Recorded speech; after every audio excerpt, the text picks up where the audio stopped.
to minister a little bit along those lines.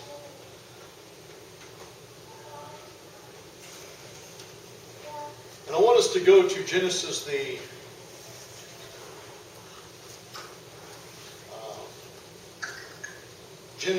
third chapter.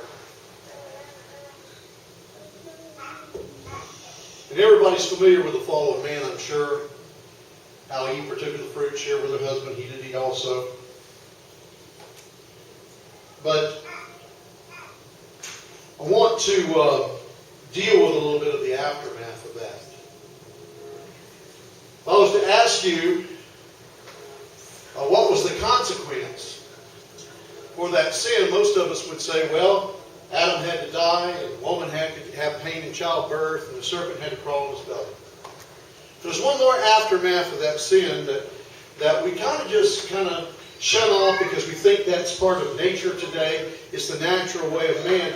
But the other thing is that they went and hid themselves, and they made themselves fig leaves, aprons of fig leaves, because they were naked.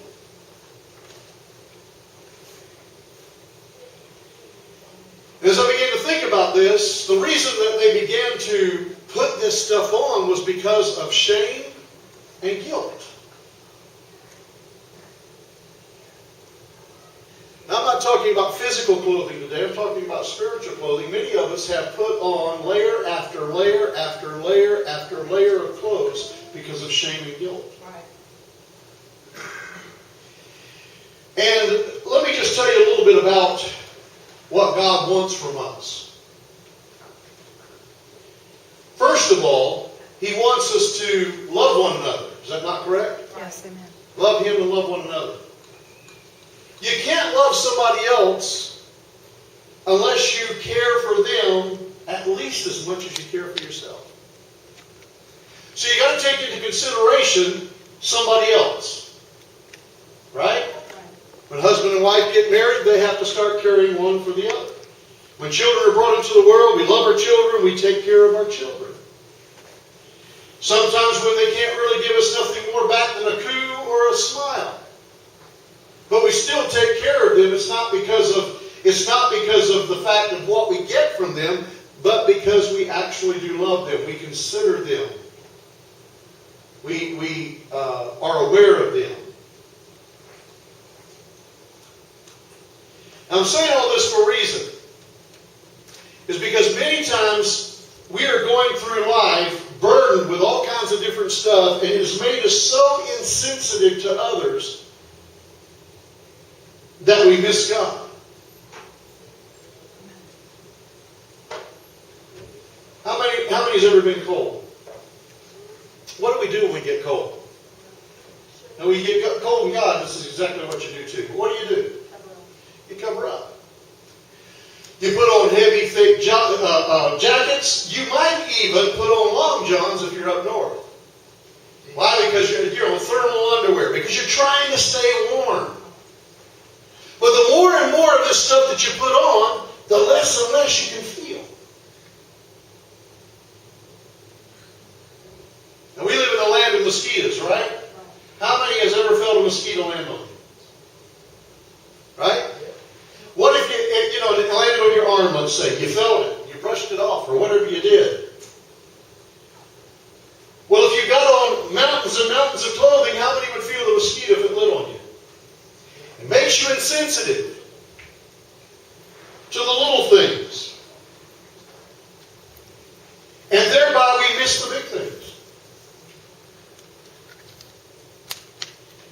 You see, when sin came into the world, it not only just brought death to man, but it also brought indifference to man.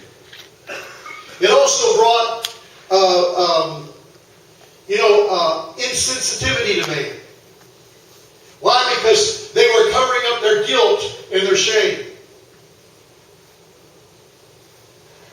In fact, when Paul was dealing with this, let's go to Romans the 7th chapter. When Paul was dealing with this, he says that when he would do good, evil was always present. He also said that those things he didn't want to do, those things he did.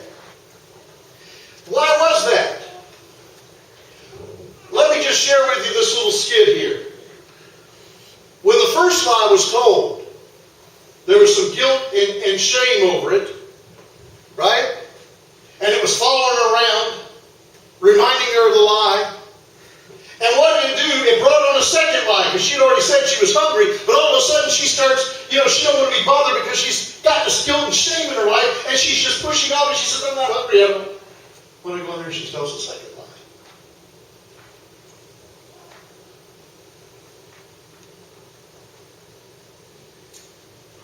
You see, what it does is it makes us insensitive to what God wants for us. And we start living our lives as if these things are in control of our lives rather than God. When God first saw Adam in the garden, He said, who told you you were naked?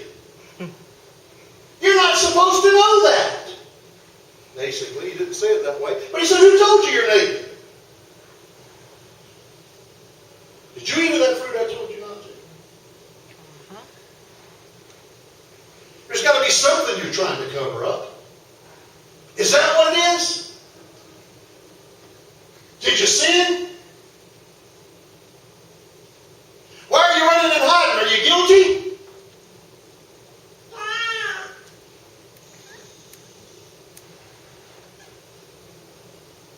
The very reasons that we run and hide from God. The very reasons we don't want to go to church. The very reasons that we would, instead we want to go, out to places to where we're doing the same things over again because we don't feel so guilty at the time. So it helps hide and mask the guilt that we're feeling. Until we get free from there, then all of a sudden the guilt just compounds and comes back in on us like a flood. And then when the Spirit of God starts dealing with us, we have this going on. Well, look at you. Look what you've done. You're not worthy of God. You can't come to God. Why, you first got to get rid of this guilt and shame. You can't come to God because He sees right through you. He sees it all.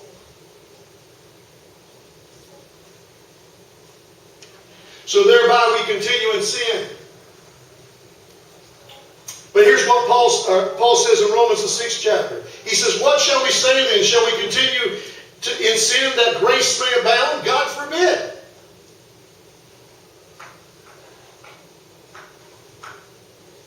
But he says in the verse before it, he says that grace, when sin does abound, might be the one after, but it's right there in that area. He says, when sin does abound, 20th verse of the previous chapter. It says, but where sin abounded, grace did much more abound. What is he talking about? When we're guilty, when we're shameful, the grace of God erases that and says, you can come to me anyway. Yes. I'm going to treat you as if you're not guilty. I'm going to treat you as if you're not shameful. Why? Because Jesus suffered our guilt and shame on the cross.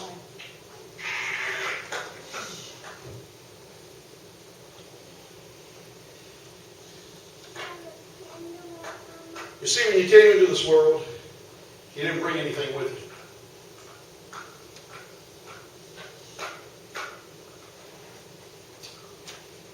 And when you leave this world, I want you to say you're not going to take anything with you. You say, well, we won't. We won't anything physically. But I want to stand before God free of guilt and shame. And how can I do that?